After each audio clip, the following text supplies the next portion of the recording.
Senior सहाफ़ी और तजियाकार जावेद चौधरी के मुताबिक अरशद शरीफ एक मेहनती, अनथक, निडर और बेबाक सहाफ़ी था। वो प्रोफेशनल भी था। मैं दिल से इसकी इज्जत करता हूँ। मेरी इससे ज्यादा मुलाकातें नहीं थीं। हम एक दूसरे के दोस्त भी नहीं थे, लेकिन एहतराम का रिश्ता था, लिहाजा सवाल पैदा होते हैं। वो दुबई से कीनिया क्यों गया? वो कीनिया में वकार अहमद और खुर्रम अहमद के साथ क्यों रहता रहा? और ये लोग कौन थे? क्या वो वाकई हादसे का शिकार हुआ या फिर इसे किसी इंटरनेशनल फोर्स ने गोली मारकर पाकिस्तान के इंतशार का ईंधन बना दिया?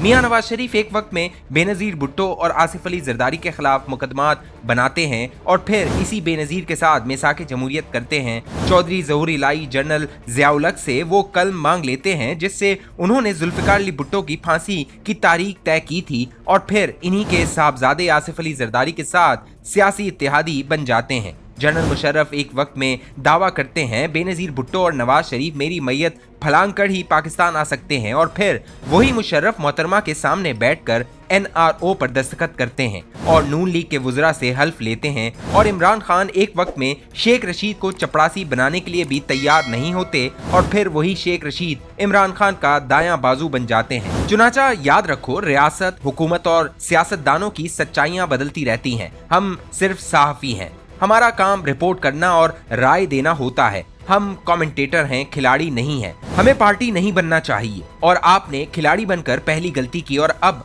आप अपनी पहली गलती पर डटकर दूसरी गलती कर रहे हैं। आप इजी हो जाएं। शहजाद अकबर रकम और फाइलें समेट कर फरार हो चुके हैं और इनके तमाम हकाइक सारे सच वक्ती थे। वक्त गुजर चुका है और आप किसी दिन अपनी आंखों से मियां नवाज शरीफ, आसिफ अली जरदारी और इमरान खान को एक टेबल पर बैठा भी देखोगे। लिहाजा मेरा मशवरा है, आप लंबी सांस लो और जिंदगी में आगे बढ़ो। अरशद शरीफ घंटों दूसरों की बात सुन सकता था, वो मेरी बात भी इत्मीनान से सुनता रहा। मैं खामोश हुआ तो वो बोला, मुझे आपसे इख्तलाफ है। आप मुझे फलसफा बेगैरती सिखा रहे हैं और मैं मौत को कॉम्प्रोमाइज पर फौकियत दूंगा। मैं ये सुनकर आदतन पीछे हट गया और यूं बहस खत्म हो गई। लेकिन हालात क्योंकि फलसफे को मानते हैं और न ही ये गैरतमंद होते हैं, चुनाचा अरशद शरीफ हालात की चक्की में पिसता चला गया। इस पर धड़ाधड़ मुकदमे बने और आखिर में अरशद शरीफ को दुबई में पनाह लेना पड़ गई। और वो पार्टी जिसके सच को सच मानकर अरशद शरीफ जान देने के लिए तैयार था, इसने मुड़कर भी इसकी तरफ नहीं देखा।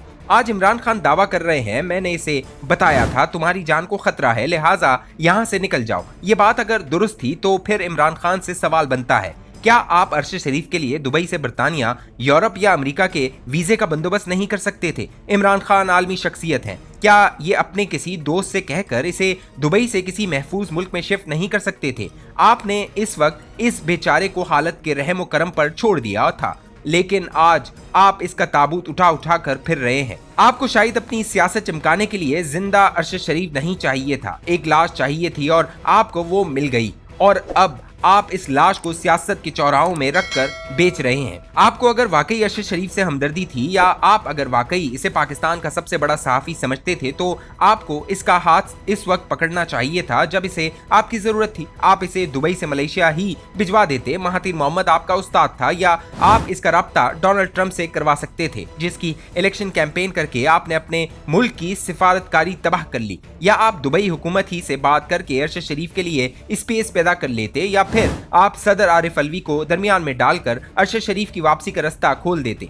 आपने इस वक्त अपने पसंदीदा तरीन सहाफ़ी के लिए कुछ नहीं किया, लेकिन अब आप इसे झंडा बनाकर अपने जलसों में लहरा रहे हैं। क्या ये जुल्म नहीं? अरशद शरीफ एक मेहनती, अनथक, निडर और बेबाक सहाफ़ी था। वो प्रोफेशनल भी था। मैं दिल से इसकी इज्जत करता हूँ। मेरी इससे ज्यादा मुलाकातें नहीं थी। हम एक दूसरे के दोस्त भी नहीं थे, लेकिन एहतराम का रिश्ता था। लिहाजा सवाल पैदा होते हैं, वो दुबई से कीनिया क्यों गया? वो कीनिया में वकार अहमद और खुर्रम अहमद के साथ क्यों रहता रहा? और ये लोग कौन थे? क्या वाकई हादसे का शिकार हुआ या फिर इसे किसी इंटरनेशनल फोर्स ने गोली मारकर पाकिस्तान के इंतशार का ईंधन बना दिया, या फिर इसका कत्ल इसके सियासी माजी से जुड़ा हुआ है? ये कहानियां आहिस्ता आहिस्ता खुलेंगी। इन सवालों का जवाब वक्त देगा, लेकिन मैं अरशद शरीफ को अरशद शरीफ का कातिल समझता हूँ। अरशद शरीफ बदकिस्मती से सहाफत करते करते बारूदी सुरंगों में दाखिल हो गया था और ये हकीकत है। आज तक जो भी सहाफ़ी इस इलाके में दाखिल हुआ वो जिंदा वापस नहीं आया। वो ख्वाह अरशद शरीफ हो या जमाल खशोगी। इंसान पूरी दुनिया से लड़ सकता है, लेकिन ये खुदा और रियासत से नहीं लड़ सकता। हमें रियासत को ठीक जरूर करना चाहिए, इसकी गलतियों की निशानदेही भी जरूर करनी चाहिए, मजलूम का साथ भी देना चाहिए और माशरे को बेहतर बनाने की जंग भी जरूर लड़नी चाहिए, लेकिन रियासत के साथ नहीं टकराना चाहिए। इंसान स्टेटलेस होकर जिंदा नहीं रह सकता। आप इसी तरह अल्लाह से भी शिकवा जरूर करें, इसकी तवज्जो के लिए घंटियां भी बजाते रहें, मगर इसे नाराज करने की गलती न करें, क्योंकि वो अगर नाराज हो जाए तो फिर वो शाह ईरान, कद्दाफी, सद्दाम फैमिली और अशरफ गनी जैसे लोगों को भी गली गली में जलील कर देता है। ये हकीकत है। हम जितने भी तगड़े हो जाएं, हम खुदा और रियासत का मुकाबला नहीं कर सकते। लिहाजा इंसान को अपनी लिमिट्स जहन में रखनी चाहिए। और दूसरा, मेरा तजुर्बा है, सीनियर अगर आपके दुश्मन भी हों तो भी आप जिंदगी में जहां कंफ्यूज हो जाएं या फंस जाएं, आपको फौरन इनसे राब्ता और मशवरा करना चाहिए। आपको इसके बाद कीनिया में पनाह नहीं लेना पड़ती।